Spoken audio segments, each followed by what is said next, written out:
Hi, everybody. I'm Frank Stanisci of Candid Frank Live's Leaf Talk. Welcome to the Spanglish World Network on Zingo TV, channel 250, and of course, channel 249. Please remember to download the Zingo TV app at the respective stores for iOS and Android devices. While you download, make sure you rate, leave a comment. Both apps are absolutely free. Zingo TV is available on Google, Chromecast, Amazon Fire, Fire TV Sticks, Roku Sticks, and also on all smart TVs 2016 forward. Now on Leaf Talk, joining me is, of course, Aaron William Freeland. Aaron, how you doing, boss? Doing well. How are you doing, Frank? Good, good, good. Well, watched that game last night, and it's. I I think this is the first time. I think it's the first time we've seen playing without Matthews while he's playing, and by that I mean he was not a key positive factor. That goal that they scored was after they allowed a goal in 11, was it 11 seconds or something like that, start of the game, and then another goal. They that line helped the Leafs be behind 2-0. So this was another game where, and it's specifically the third line has really driven this team. Oh, for sure. I find it interesting that um, when you look at how everything rolled out for the Leafs, they got off to a slow start. They found themselves behind, got the equalizer relatively quickly, but eh, when Sam Steele scored the first goal, 4 minutes and 36 seconds into the game, I was like, this is gonna be a long game. This is not going to be a lot of fun. But Max Domi came back less than a minute later to tie it up. Dadonov found himself in the right spot 22 seconds into the second period. I was like, oh, here we go. Nylander managed to get redemption 5 minutes later for the Nylander Matthews Marner line, and then after that, it was the third line just basically took over the game for the Leafs. So thank goodness for that. I wonder, Marner didn't look good last night. I'm just wondering whether he needs to kill penalties to be effective. Do you know what I mean? Because he doesn't in the last couple of games. Now that you've got other guys that are required on penalty killing and using them, he doesn't seem as effective. He hasn't seemed as effective these past couple of games. And also, he hasn't been the guy that the go-to guy on penalty killing. And I wonder if those two facts are related. It's possible. In his past 10 games, he's had 1 goal and 12 assists with 21 shots. He's had 3 power play points, and he played 21:59 last night. But that 2 points a game, while nice, does always seem to come, or at least a goodly chunk of them seem to come on the power play. The same goes for William Nylander and Austin Matthews. Willie had 4 power play points, and Austin had 3 power play points. It just seems that to really get rolling, that's where they need to be. So that's a bit of a Line, concern. line matching by this coach, this Leaf coach, um, is very dependent. I say this um, not as a coach, but as a viewer, seems to be dependent on how well the bottom six are playing. His line matchups seem to benefit the Leafs, um, not 5-on-5 with the top lines, but 5-on-5 with the bottom lines. It's amazing how those, the third and fourth line for the Leafs has dominated in two ways: defensively, and the surprise is offensively as well, Aaron. No, and you know what? Having Robertson, McMahon, and Domi all get points last night was a very. I don't want to overstate it, but at the same time, people have to understand that they need this. They need the secondary scoring. I mean, it's all well and good that in the past 10 games, Tavares has 6 goals and 3 assists. It's all well and good, but at the same time, McMahon has 4 goals and 2 assists. Domi has 2 goals and 1 assist. Nick Robertson has come alive. He's got 3 goals and 2 assists in this past 10 games. The shutdown line of Lorentz, Kampf, and Reeves has been absolutely letter perfect. I am very, very happy about the fact that they've been as effective as they have been on shutting everything down. And throwing up a zero as a fourth line is a good thing. It's not as good as throwing up a zero in net, but that zero in net is very the fact that the fourth line keeps the other line they're up against at zeros offers an opportunity when you have a third line that's finding the net, finding range, and offering an opportunity for the top line. Never mind the second line. We can talk about that line as well. Tavares has been outstanding. He has been. They were talking on the broadcast last night about how Tavares's manner of play is well suited for the way he's being coached. You know, they were talking about the coaches told Tavares, get the puck down low and then go get it. Well, geez, if there's a strength that Tavares has, it's being down low, chasing the puck. And the guys that he has on there, nice. I mean, are there two players on the Leafs that get the puck simply with brute strength more than them two? I would say no. Also, understatedly, Max Pacioretty laying the body has been something that's been a genuine surprise to me before. I, Oh, I know he's always been a bit of a physical player, but the fact that he dropped the hammer on a couple different guys um, in the past few games has been great. one has to go back to Berkey and talk about what he means when his definition of fix. He doesn't refer to as physical play. He wants you to instigate, initiate, and Pacioretty is definitely initiating some stuff. And on the broadcast, they're talking about one day somebody's going to go and say, "Hey, give him a tap on the shoulder and go." Um, we don't like what you're doing, and now you have to talk to me with your gloves off, and that's bound to happen. But from what they're saying that Pacioretty's ready for that. And Aaron, how I felt about the lack of physicality that the Leafs have, and it's never been about winning fights for me. I hope you believe me, and I described that at the time. But they're playing the way I feel you have to play to survive a 16 win you know, tournament, if you will. Because to win the Stanley Cup, you got to win 16 games. And you don't win 16 games without winning the endurance battle. And the endurance battle is all about contact. It's all about, you don't want to be chasing teams, hitting them, right? Because then you wear yourself out. But if you're pretty good at high percentage contact, if you know what I mean, when you go to lay somebody out, you get them. That kind of stuff does wear another team out. And the Leafs now have become a very physically dominant team under their new head coach. Oh, for sure. I mean, you look at the players that they've got now, and the size that they have. Matthews is finally playing like he's 6'3". Matty Nyes is 6'3" all day long. You can't teach that. Pacioretty has been absolutely tenacious. Getting back speedsters like Bobby McMahon, and having David Kampf and Steven Lorentz doing what they do and shut down forwards has been absolutely a critical part of the Leafs' success in the past little while. And So everything's coming together. and when you have a defense that's big enough to dominate or try to at least dominate physically, the Leaf defense is not one that, as we've seen in the past, one that has to deal with being out physical. Because when defensemen are out physical, that means the puck's going to come loose. And with the Leafs, they have not only do they have some down low in the opposition end, they have some power power forwards in in that end.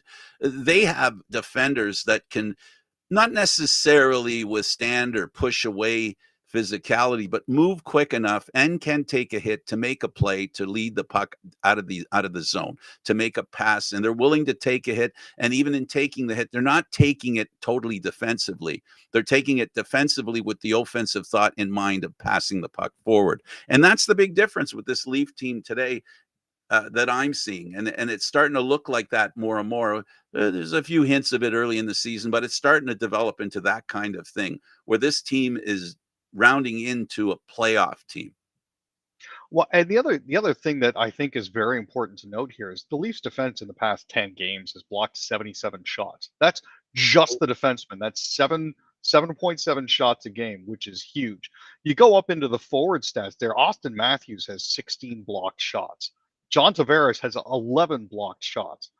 I I don't know if that's sustainable, but thank goodness that they're doing that, because that makes our goalies' jobs a lot easier.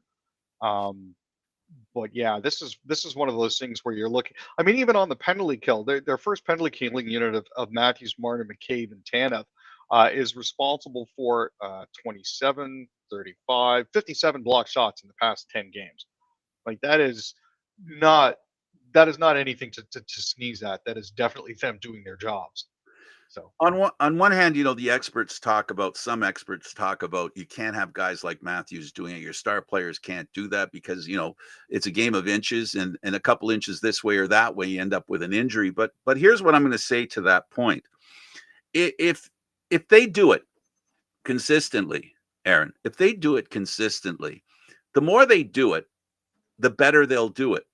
And by better, I mean the more they'll be able to do it without getting injured. The more the timing is there for them to do it at the right time, do it in the right way. There's less chance of injuries. If you're only doing it once or twice a game, every 3-4 games, you're not really aware. I think that this is a learned thing, and it's something we've seen in history. We've seen what was his name? Remember Brian Engblom, who had shin pads that were made for blocking shots. They were like wide, right? So he'd yep. put his legs together and lay on the ice, and he'd cover half the net.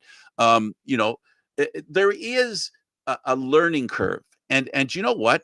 That learning curve takes a while, and I'm glad to see it. I think it's an important characteristic that a team needs to have, almost more than the power play or penalty killing. No, most assuredly, it's the willingness to sacrifice the body. And I know it sounds hackneyed and overused, but it's the willingness to put yourself in front of a shot. I think that helps define, team mentality when it comes to something like this. Um, they've been absolutely fantastic at doing it. And again, this speaks to the end goal of helping your goalies do a better job. So And shutting the other team down, Aaron. Ultimately, that's what this is all about, right? Shutting the other team down, for sure. And I mean, right? you look at the past few games, and you look at the block shots and the shots on goal. All of that goes towards helping your team out.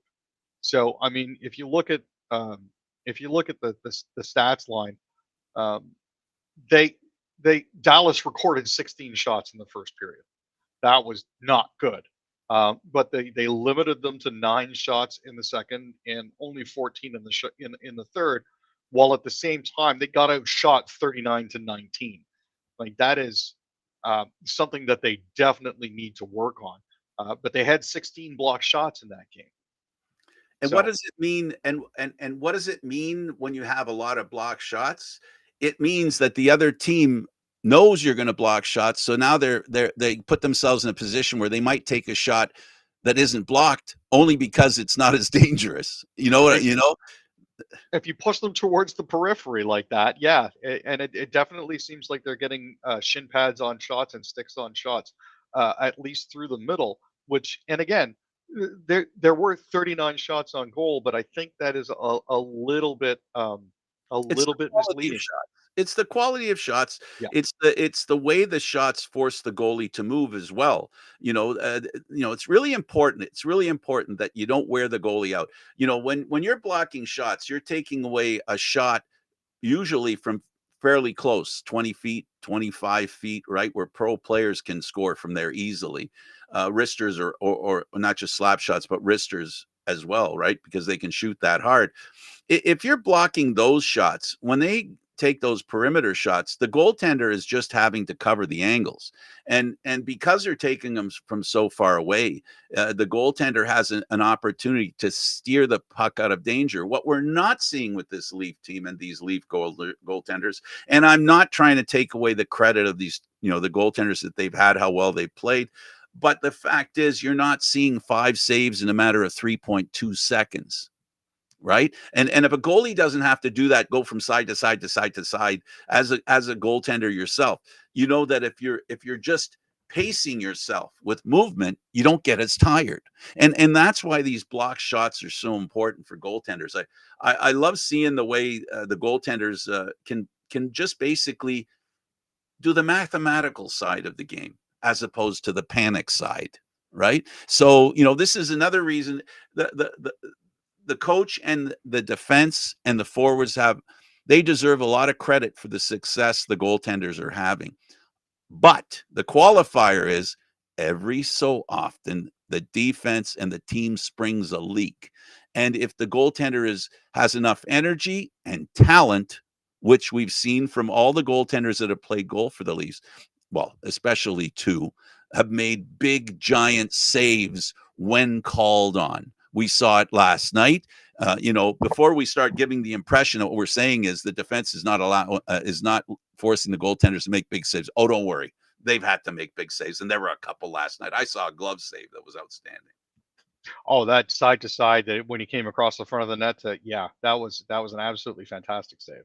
And that's important too. Let's take a break from hockey and let's go to Aaron's. Well, I don't know if it's second favorite or tied for second. Let's talk about F1. Verstappen in F1. Tell us the story, Aaron. So, as a lot of people who follow F1 know, Checo has been off the rails. Hasn't been good, hasn't been consistent, hasn't been able to get anything out of the car. He did sign a new agreement that was supposed to take him into 2025, 2026, but Red Bull has decided that they are done with him. So they're bringing in Liam Lawson, who's going to be partnering with Max Verstappen at Red Bull in 2025. Wow. He's going to be switching from Racing Bulls, which is Red Bull's sister team, after racing as a replacement driver in 2023. He originally started in their Red Bull's junior program. So um, Perez's contract was actually terminated 2 years early. He was rarely competitive this season, unfortunately. He hasn't won a race since April of 2023. And the last time he finished higher than sixth in a Grand Prix was back in May. So it's one of those things where Lawson performed well after replacing Danny Ricciardo at the Dutch Grand Prix in 2023, and he looks to be the guy that's going to be backing up Max. So best of luck to Checo. Not 100% sure where he's going to end up, but it'll be interesting to see if he continues as a backup driver for another team or takes a year away from the program. Absolutely. Let's stay in F1 and talk about Valtteri Bottas, who another 2025 bit of news, and that is his seat that he's sitting in or will be. Yeah. So Sauber decided that they weren't going to renew Valtteri's contract at the end of 2024. But Bottas will be rejoining the Silver Arrows, where he raced from 2017 to 2021, backing up George Hamilton. Sorry, backing up George Hamilton? The actor? no, Lewis Hamilton. I apologize. I flipped George Russell and Lewis Hamilton's names. So he's he packed up Lewis Hamilton with them for a few years. He's returning as a backup driver for them. He's going to be serving up as a backup to George Russell and Kimi Antonelli. Now, Mick Schumacher left the team following the 2024 season finale in Abu Dhabi, which means that Bottas had the opportunity to step in. So it's going to be good for him. He's familiar with the team. He's familiar with the team dynamics. Shouldn't be too bad. That's very important. Let's go over to the Blue Jays. The case against giving a massive contract to Vladimir Guerrero. Well, anybody who follows the Jays know that he's had a fantastic season. He just produced the sixth best offensive season in franchise history. He's going to need a contract extension before the 2025 season opens. Now, the issue that we're having here is, do you give him a lot of money? And by a lot of money, I mean 400 million plus, or do you try to give him less? The player that he's been in 21 and 24 is basically the kind of player he's going to be throughout his prime. He continues to make contributions to the Blue Jays, but you can't measure that strictly by overall metrics. He is the face of the franchise. there is a crisis of consumer confidence right now. If you don't re-sign him, what does that say about the team, right? Ooh, well, baseball doesn't suffer from the same kind of cap that we have in hockey. So, you can spend the ceiling if the Yankees and other teams like the Yankees are the measuring stick, the Jays are a long way from matching those kinds of dollars. But the problem with the Jays is that they're on a budget and they pretty much stick to it. And whatever they give, Guerrero, that affects what they're going to pay everybody else because it's all a sliding scale, right? If Yeah. you buy yourself into the belief that he's the best player, not sorry, best fielder, not player on the team.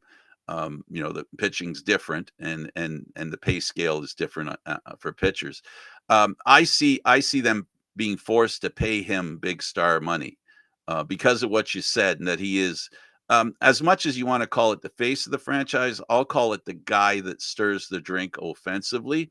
The issue I have is that you know I prefer to measure things as far as success is concerned, and the Jays have not been successful. And is it because he stirs the drink? They brought in other guys that are supposed to be the guy, right? That are supposed to be the guy. We've had a bunch of those contracts in the past 4 or 5 years. They haven't panned out that well. In fact, some of them have gone on to other teams and won a World Series, as we've seen, right? So the for me, it's not about Guerrero. It's about everybody else around him. Who can they bring in to complement him?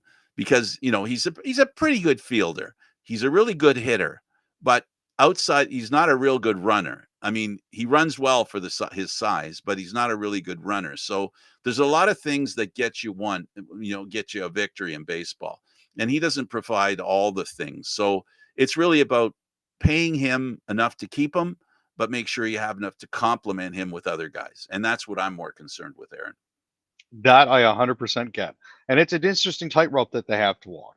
So it's one of those things where they can or they can't, but at the same time, it's balance and it's surrounding him with the right players to help him. Absolutely. Let's go back to hockey and the Maple Leafs, and let's talk about that magical line, $35 million worth of magical line. The cap that's over a third of the cap. It's almost it's almost half, Aaron, on one line. And Yeah. we Well, talked a and little bit in the previous segment how they, weren't playing like that kind of line, and then showed us how they could. they have flashes of brilliance. I just think it's a question of more maintaining that brilliance, right? I mean, if you're rolling out Matthews, Marner, and Nylander against anybody, you got to look at them. Up until the last game, they had combined for 83 points in 84 games. Their salaries add up to 35.65 million. But and this is a thing that happens to a lot of kids. You're used to your talent carrying you, but what happens when that's no longer the case? And at this point, it looks like they're starting to learn how to play the right way together, and that's by putting them in different situations. The coach is basically getting them to try to learn how to be the most effective that they can be. So I mean, it's a little bit difficult, no kidding, but um, you know they're 21st in the NHL with 92 goals in 31 games, little less than three per game. That is a bit of a tough situation to be in when you've got a line that's $35.6 million. They've got to And be doing a little bit when better. you factor in how effective the line that's on the ice against them is, they're Oh, plus for sure. minus. Whether you believe in plus minus or not, because there's you can poo poo plus minus. You can say it's the best idea since cornflakes. Uh, we can have a debate about it, but the fact is, the plus minus for the top players that the Leafs have is not really impressive. They're not impressive with their ability to score far more than they're scored on while they're on the ice, which we saw an example of last night. Um, the coach, I guess, if I can read between the lines because I'm not in the meetings and I'm not listening to what the coach is telling these players directly, but I'm sure last night there's an ongoing conversation where he's saying, you guys allowing 2 goals without scoring a goal. That's not what you can't do that for us. And he won't say about their salaries and stuff like that, but he will talk to them. I don't think he would anyway. I think he'll talk more about the team needs you to be the kind of players they expect you to be. And they're not all the time. And if you're Marner's, Matthew, and Nylander, when the opponents come to play, who do you think they're concentrating on when they're on the ice? When Marner, Nylander, and Matthews are on the ice, you don't think the opposition's ready for them and not figuring out how to basically disengage them from the offense? That's really what they have to learn. They have to power through the defense that's presented them and be more offensively efficient. Oh, for sure. And it's a question again of spending more time with each other. The line's been together before. They've played together before, but you still have to get used to the other players and where they're going to be, and relearn essentially their playing styles. If Mitch tweaks something in his game, that's going to take a couple games for Willie and for Austin to pick up on. Um, but I mean, they're intelligent guys. They have good hockey sense. They'll be able to figure it out in relatively short order. Um, but it's I don't know, man. It's sometimes it's just tough. And when you draw the hard matches, especially when you're the visiting team, that gets more difficult because you're more focused on fighting through as opposed to playing your way, which Well, is the other team is playing with the best players they can to negate what that line. exactly. That's the big thing. Um, Let me ask you, with the holiday freeze on trades, I don't know that the timing's very good because they finally gotten to be healthy. And how do they really know what they want to do? They need to really have a look at this lineup as it's constituted when they have the choice of who's on the ice. They haven't had much of that. So the roster freeze, I think, happens at a time where it doesn't matter to them anyway, because they wouldn't do anything, I don't think, anyway, without having played with these guys and get a real good feel as to what they need to play better, to win more, and to play in a better way that would lead to winning, especially playoff style. Yeah, this is one of those situations where unfortunately the team, uh, like Jello, they haven't quite set yet. We're still in a slightly malleable phase here, where the coach is still trying to fit them into his mold of what he thinks Leaf hockey should be. Um, to I mean, basically, there's the roster freeze is set to take effect in the next 5.5 hours. Um, it starts at the stroke of midnight on December 20th and carries on until December 27th. It's unlikely at this point that the Leafs are going to do anything major, um, just based on the fact that everything seems to be working ish. Um, If something came, if Brad Trey Living and the Leafs were presented with an opportunity that they couldn't say no to, I could see it happening, but they're not initiating. They're right now at this point. I think it's fair to say that they would be trading from a position of strength.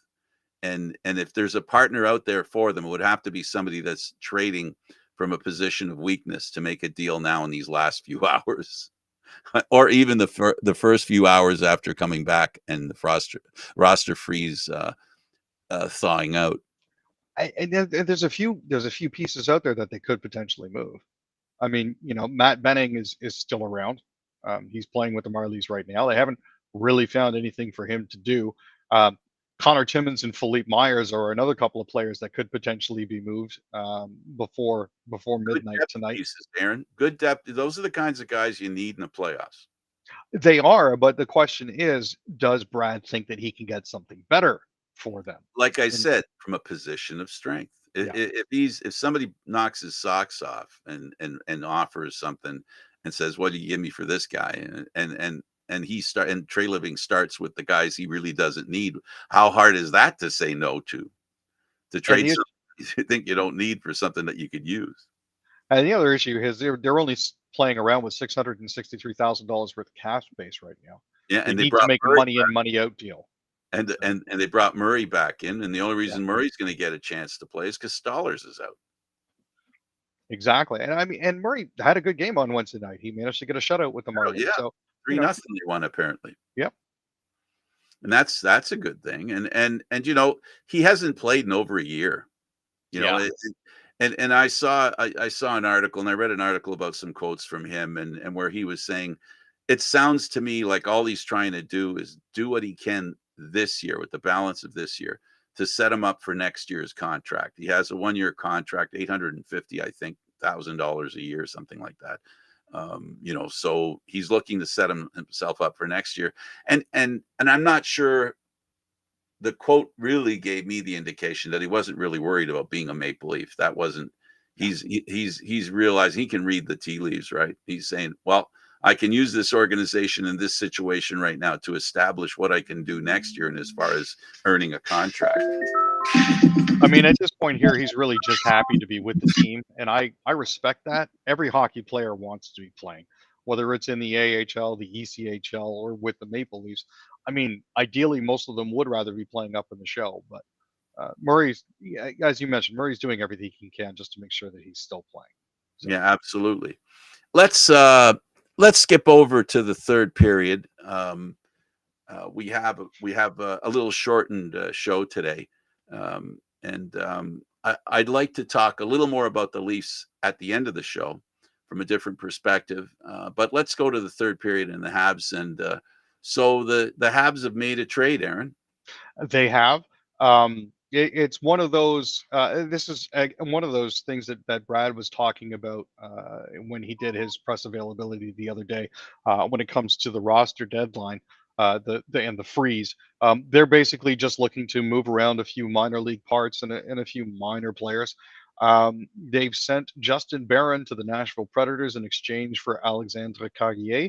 They announced the deal last night, a little more than 24 hours before the NHL's holiday roster freeze. Um, Barron has 13 goals and 18 assists in 116 games with the Habs. He spent his time in Montreal split between the NHL and the Laval Rocket after arriving via trade from the Colorado Avalanche back in 2022. He has 1 goal in 17 NHL games this season. Carrier has 1 goal and 6 assists in 28 games this season. So based on this minor league trade, the Habs are already up 6 points. Carrier, however, is on the slightly older side. He's 28 years old.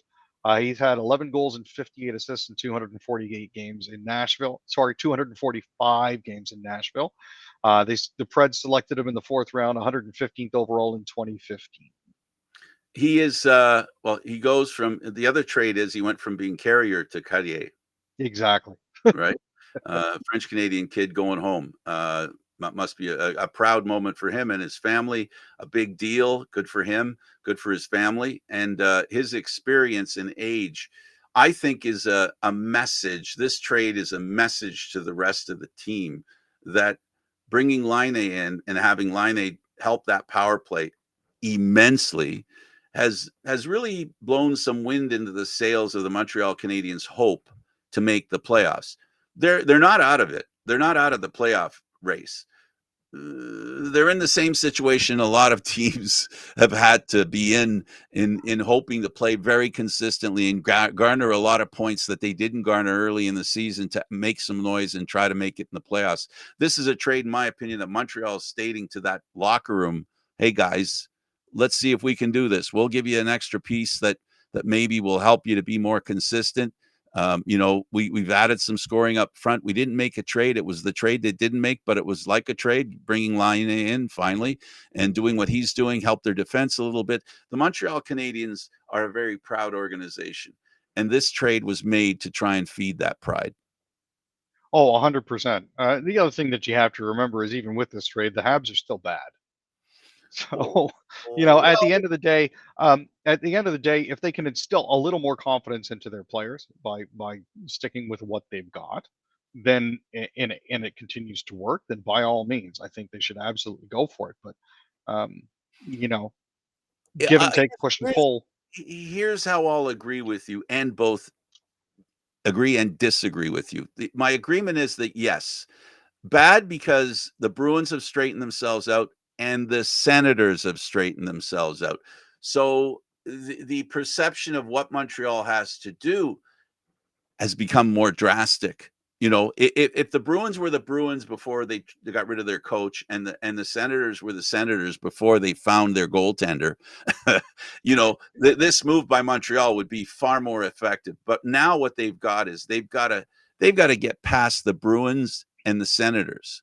And if the Bruins get better, then maybe the Leafs and Tampa, whatever, right? But the point is, there's five teams in the Atlantic Division that are covering the three positions, 1, 2, 3 in that division, and the two wild cards right now. So Montreal has to kick one of them out to get into the wild card as well. So it's not a question of being better than anybody in the other division. They've got to overcome the five in their division that are dominating the playoff position.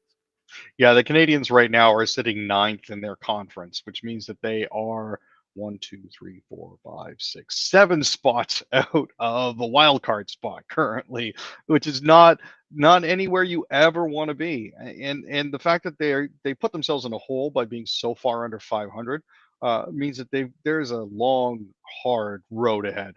They're 12, 16, and 3. You know, And and I guess what I'm saying, Aaron, is I really believe in my heart of hearts and my brain that Montreal is making a concerted effort to not be concerned about where they sit for the draft.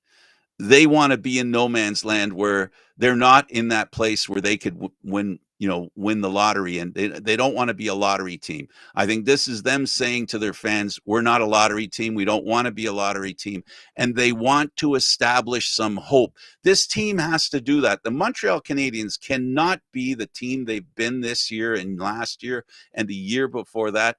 Not that they can instantly end up. It was a surprise when they made it to the Stanley Cup final, right?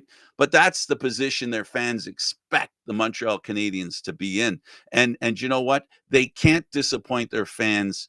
It just isn't something that general manager can survive, or even the coach. That's the other thing. It's required. They can't be a lottery pick again, because the general manager and the coach would be looking for work. One of them at least, if they end up being a lottery pick again. now, the thing that I find most interesting in all of this is every team, excuse me, every team except for Buffalo Am I has boring you? has been on a winning streak lately.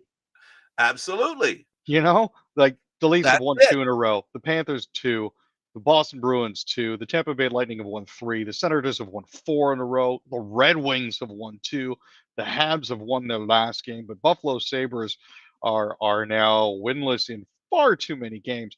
They're But the when only you look at the league standings, first place in our division is still sixth overall. exactly. Exactly. And let's go to that. Let's go to the Western Division teams in Canada, and let's start with the Oilers. The Lightning. There's a report. Aaron, I'm sorry, I'm laughing here. Can you please? I don't even know if I can say it out loud. I'm going to try a Kucherov for Draisaitl trade. Now, don't forget this is actually an older report. According to Oh, Jeff Merrick, the Tampa Bay 4 years? Lightning had trade discussions during the 2019 NHL It is. offseason. I was only kidding, but it's five that we're talking about. Yeah, that would have sent Cooch to the Edmonton Oilers in exchange for Leon Draisaitl. There were actually conversations, and the two primaries changing were Cooch for Leon. These talks occurred after the Lightning tied a then NHL record with 62 regular season wins before being swept by the Columbus Blue Jackets. Yeah.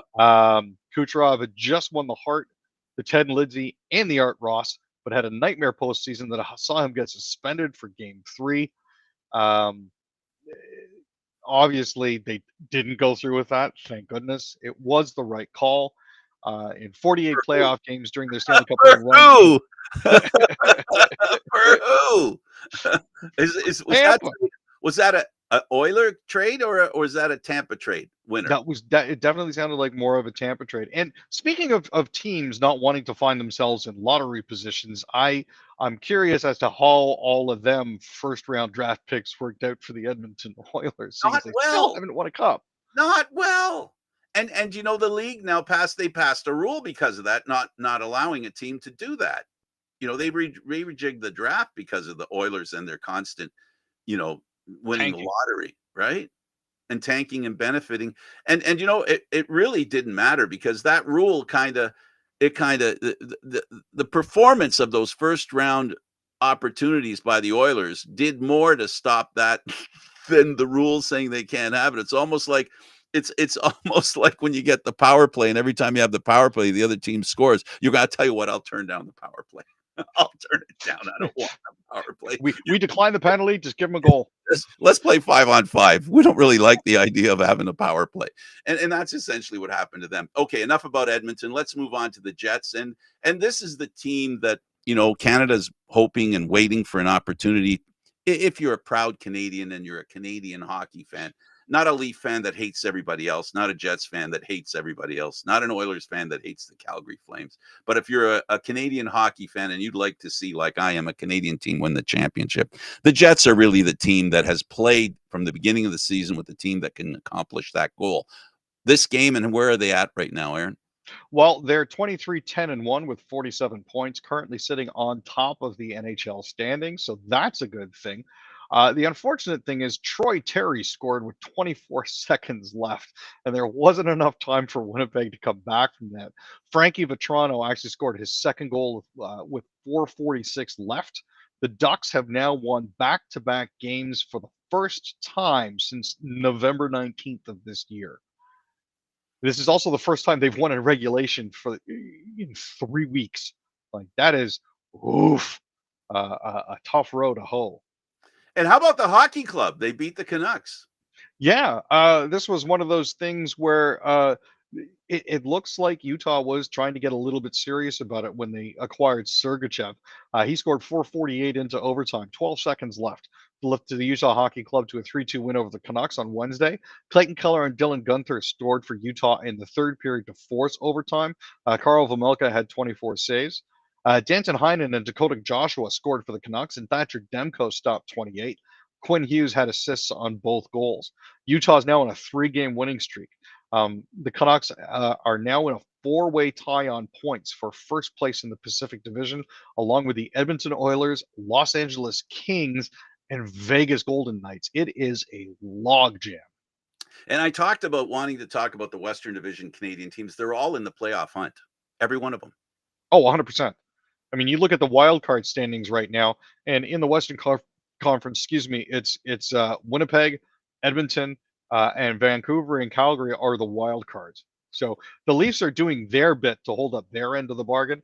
The only other Canadian team in the East that's currently in a playoff position are the Senators, who are in the second wild card spot. So, yeah, they're the Senators are, Montreal's the only team that in Canada that's not performing in a way to help Canadian hockey fans believe that this could be the year that a Canadian team wins the Stanley Cup. Now, having said that, when I said the Jets were the team with the most chance, I'm only saying that because they're the team at this point that have played better than the rest. But we've seen in spurts, we've seen all the Canadian teams, even Calgary, show signs of being able to win consistently. And there's no, Vancouver has done it through the past couple of years. We know Edmonton, we know Toronto, we know Ottawa's new. They're a new contender here, but I really think they're starting to prove, because of their goaltending, Aaron, that they could be a team that could go far in the playoffs with that kind of goaltending.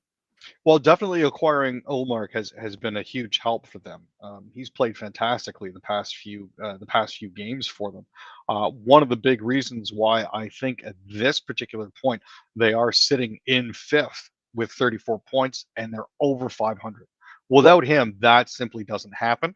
But as we're getting down to the short strokes here, it's going to be tough. Well, it's going to be interesting, Canadian hockey fans. All your teams are doing well except for Montreal. Montreal made a trade. Aaron, I really appreciate you doing this. Hey, I appreciate you, Frank. I am Frank Stanisci. Thank you for watching Candid Frank Live's Leaf Talk, seen live Mondays, Wednesdays, and Fridays. This show can also be heard on the Spanglish World Radio Network. For Leaf Talk, other news, entertainment, and sports programming we offer, please check out spanglishworld.ca. Spanglish World. Watch it, hear it, read it, download it, and live it. Hey, there could be some playoff hockey happening everywhere in Canada. Won't that be nice? Sorry, Montreal.